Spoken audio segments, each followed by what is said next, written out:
कांग्रेस के कई बड़े नेता और राहुल गांधी का ट्विटर हैंडल लॉक कर दिया गया था, लेकिन एक हफ्ते के सस्पेंशन के बाद आज राहुल गांधी और तमाम कांग्रेस के दिग्गज नेताओं का ट्विटर हैंडल अनलॉक कर दिया गया। हमारे साथ मौजूद है पवन खेड़ा जी, जो राष्ट्रीय प्रवक्ता हैं। इनसे हम बात करेंगे। सर, किस तरह की कार्रवाई ट्विटर हैंडल करना चाह रहा है राहुल गांधी या कांग्रेस के बड़े नेताओं के हैंडल के साथ?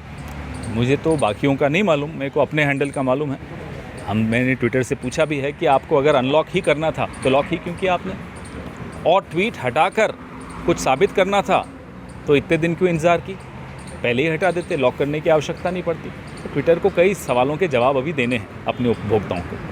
तो इस बीच क्या सत्ता पक्ष मोदी सरकार का भी कुछ इसमें हस्तक्षेप रहा है कि मतलब ट्विटर हैंडल जो ब्लॉक हो रहे हैं लगातार और एक हफ्ते का टाइम लिया गया, उसके बाद अनब्लॉक किया गया, तो इस पर क्या है? कोई कारण नहीं था ट्विटर को, बिना दबाव के तो ट्विटर क्यों ऐसा करेगा, हमें समझ में नहीं आता। दबाव तो अवश्य हो ही रहा है, जिस तरह से सरकार की टिप्पणियाँ आ रही हैं, जिस तरह से सरकार उस बलात्कार पीड़िता के परिवार के प्रति न्याय की बात नहीं कर रही, राहुल गांधी को कैसे रोकें वो बात कर रही है, तो सरकार को की तो असलियत आपके सामने आई गई। अच्छा पवन जी, दिल्ली में 2 रेप की घटनाएं सामने आ चुकी है, जिसमें से एक बच्ची की हत्या भी कर दी गई है।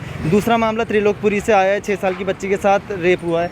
तो इस पर क्या एक बार फिर दिल्ली में महिलाओं की सुरक्षा पर सवाल उठ रहा है? दिल्ली में महिलाओं की सुरक्षा की स्थिति दिन प्रतिदिन बिगड़ रही है, और ये एक ऐसा मुख्यमंत्री है जो अपनी जिम्मेदारी से एकदम अपने आप को आज़ाद कर लेता है। और सरकार भी, मुझे लगता है केंद्र सरकार और इनकी एक जो जुगलबंदी चल रही है उसमें दिल्ली बहुत ज़्यादा सफ़र कर रही है, दिल्ली को परेशानी हो रही है। पीड़ित परिवार ने यह भी आरोप लगाया है कि पुलिस प्रशासन बहुत ही लापरवाही बरत रहा है और उनसे केस वापस लेने का दबाव बना रहा है। तो इस पर आप पुलिस प्रशासन को क्या संदेश भेजना चाहते हैं? ये शर्मनाक बात है। यह आरोप में अगर थोड़ी सी भी सच्चाई है तो गृह मंत्री को चाहिए कि जिम्मेदारी फिक्स करें और एक्शन लें, कार्रवाई करें उस अधिकारी के खिलाफ जो इस तरह का दबाव डलवा रहा है।